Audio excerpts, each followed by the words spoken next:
Are you ready to blow your audience away with a great experience? Well, listen up. You've come to the right place. Grab your notepad and sit back. The show is ready to begin. Welcome to the Chris Rissy Podcast, where small business owners and entrepreneurs get first-hand tips and insight on creating ultimate personal experiences. Let's get this show on the road.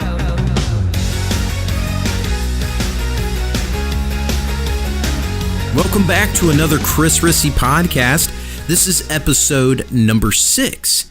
And in this episode, I'm really looking at success and defining success as a small business owner, as an entrepreneur, what it means to you as a person and what it means to your business.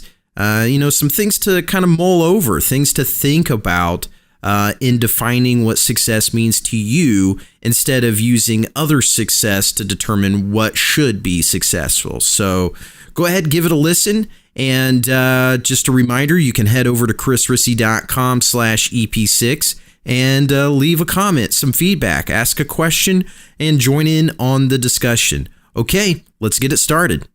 Success is commonly defined in 3 different things: money, influence, and size. And when I say size, I mean size of your business. So money your business makes, the influence your business has, and the size that your business can grow to.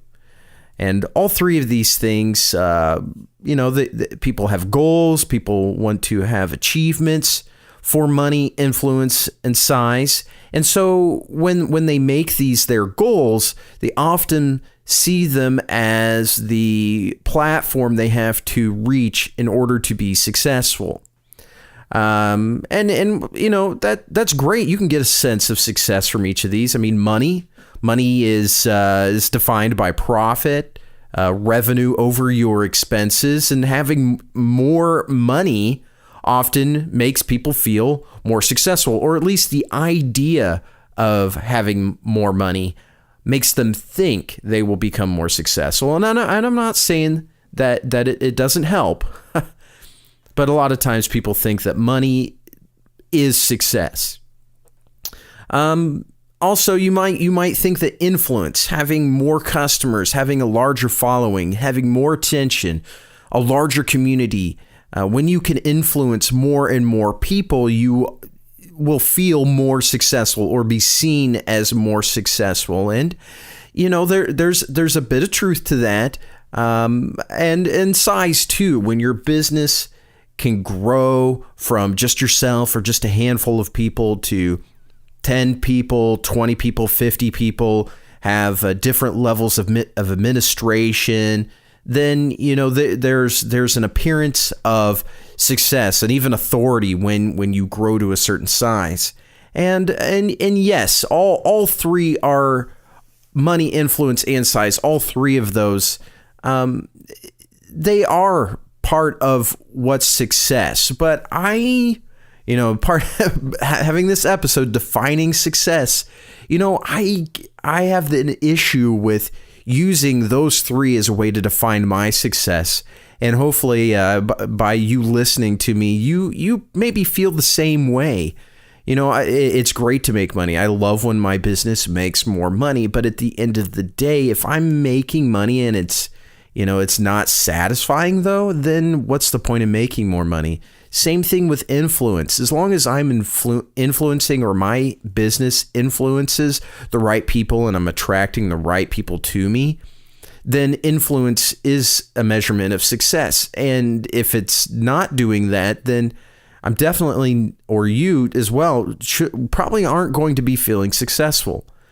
And then size of a business. One thing that scares me completely is having a business that's too big. I don't want my business to grow too big, so I can't use size as a measurement of success. And you probably feel the same way. If a business gets too big, how could you ever feel successful with a business that's too big to handle? So we've got, the pros and cons of money, influence, and size. Let's introduce some other concepts. And the first one is, what about time?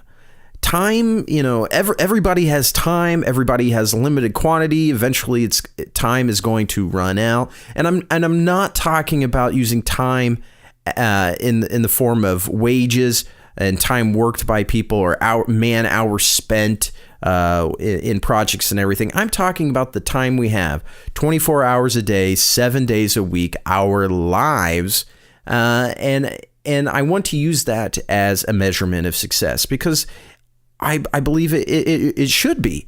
It should be used, and I think it should be more important than money, influence, or size of a business. So let's put this into perspective. Right now, how many hours do you work? Are you working 40 hours a regular work week? Are you working more than that? Maybe you are salary, and so you put in some extra time, 60 hours a week.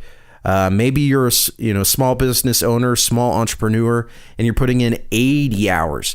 And maybe it's all of your time. Maybe you feel like your life and your business are one and the same. And my question is to you, does that ultimately feel successful? I'm going to frankly tell you and flat out tell you no. I think the more I have to work and the more you have to work, I think you're really walking away and turning your eyes from the ultimate prize. And so success, I think, comes when you spend less time, or when you have to spend more time than what it should, or more time than what's necessary. I don't see that as being successful. I see that as being a failure. And so when you can spend less time and be more effective and more efficient and be able to improve, then I see success. So what I'm saying is that time for work and using all of your time for work is a misleading measurement for success. And I see this all the time where people are trying to outdo each other by saying, I worked so many hours this week and I got up at this time and I stopped working at that time, and as if it were a badge or a trophy of honor that, hey, look how much I'm sacrificing. I'm successful. And that's it. It's just a sacrifice of your time when your time should be going to other things in life, the things that you enjoy and the things that you want to achieve outside of work. One trend that goes along with this that I've been seeing everywhere, seems any young entrepreneur or first-time entrepreneur, maybe even multiple-time entrepreneur, they get caught up in this energy, and the term that I keep seeing everywhere is hustle. Hustle, gotta hustle, gotta get out there and hustle. And I remember the first time I ran across this word, when I saw hustle, I was like, hustle? I was thinking of a hustler, somebody who's going to pull the wool over your eyes and take advantage of you. And maybe that's just my interpretation of the term, but I finally figured it out. Hustle meaning get out there and put some energy, some effort into it, much like you would in sports.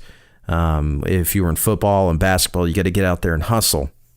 And for business, I think hustle, or the word hustle, or the meaning of putting all of the energy and effort into it just for the sake of doing it is, well, bad. I think if you have to go out there and put in so much energy and effort to be successful or to feel successful, are you really being successful? Is that really what you're trying to get? I mean, eventually you're going to run out of energy if you hustle all the time.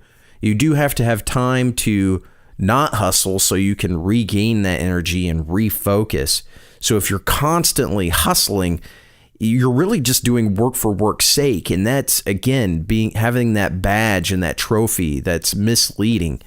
You would be better off spending that quote unquote hustle time for education and reflection and taking it easy. I think there's this trend for business owners to work way too much and get very little done. So your effectiveness ultimately reaches the point of 0 or none because you overwork yourself. So I guess what I'm saying here is don't overwork yourself, because if you work too much, that's not successful. On the other hand, if you're not working enough, I don't want to say stop working to be successful. You do have to work, but it would be better to use your time wisely and use focused time for doing the hustle and really limiting it so that you get work done instead of just being caught up in work for work's sake.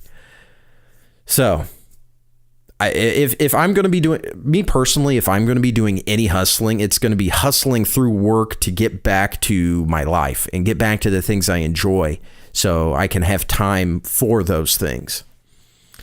All right. And I guess that's a good lead into and transition into the next part. You should be working for a living. And everyone who works for you should be working for a living and not living to work. And that's kind of what I'm running into, especially with the hustle trend and people trying to outdo each other with 80-hour, 100-hour work weeks. It's just, that's insane. When I can get caught up in that mess of using all that time for work, it's unfulfilling for me. Definitely. I don't feel like my business grows during that time. There's no business growth, and I don't feel myself growing as an individual. And you probably don't feel that too. If you stop and really think about it, you are so caught up in the work and the tasks during that time that you've had no time to step back and look at your business and look at yourself and see the growth that needs to happen in order for you to get to that next step of achievement, whether it is money, whether it is influence, or whether it is size of your business, if that kind of thing matters to you. So what I'm trying to get across to you is enjoy your work and love it, but don't love it so much that you obsess over it and it becomes your misleading measurement for success. Time, I'm trying to explain time as a great measurement of success. Well, if you use all of your time for work, you're going to end up despising the work that you love and begin to resent it because it takes away from everything else that you need in your life to have a full and rich life. All right. So I guess what I'm coming to now is, time is not a great measurement of success. Because time is abused. I'm trying to explain to you, don't you abuse your time. So I guess a better measurement for success instead of money, influence, size, and even time is really happiness. And I guess for happiness to be success, you have to have time for that happiness. And if you use up all of your time on work, there's no time for happiness. And I hear some of you saying, but work makes me happy. And I'm going to tell you, work has made me happy before. I used to love work, but ultimately I worked too much to the point where I didn't love work so much anymore. And I don't want that to happen to you. So be very careful and critical of your time spent working and spend more time on your happiness, because ultimately the more time you have for happiness, the more successful you will be and the more successful you will feel. And again, when we talk about happiness for success, happiness doesn't come from making more money. Happiness doesn't come from having more influence, and happiness doesn't come from spending more time on your business or having a bigger business with more people. Happiness is really a lifestyle. It's a declaration of I'm a happy person and I'm going to be happy no matter what. And if you can focus on happiness, then you can use time as your currency to grow that happiness and spend it wisely. So, defining your success and what makes you successful, make sure you have happiness and use the amount of happiness that you can bring to yourself and to others as your measurement for success, and use your time as your currency for making that happen. So be happy, be happy, then make money, not the opposite. Happiness is your definition for success. That's the end of today's episode. Head on over to chrisrissy.com/EP6, where I've got show notes. And for those of you who kind of like to hang out over there, just a reminder, you can subscribe to all of the updates for the podcast, the videos, the articles, and some bonus materials and resources that I like to share with all of my subscribers. And you can only get it as a subscriber. So, also, if you're on Twitter, follow me at Chris Rissy and send me a tweet. Let me know you're listening, what you think. And again, I love having conversations, building relationships. That's what this is all about. Let's network. And as always, be the experience, master your business, and I'll talk to you next time. You just listened to the Chris Rissy Podcast. Get past podcast episodes and more. Visit chrisrissy.com. Be the experience. Master your business.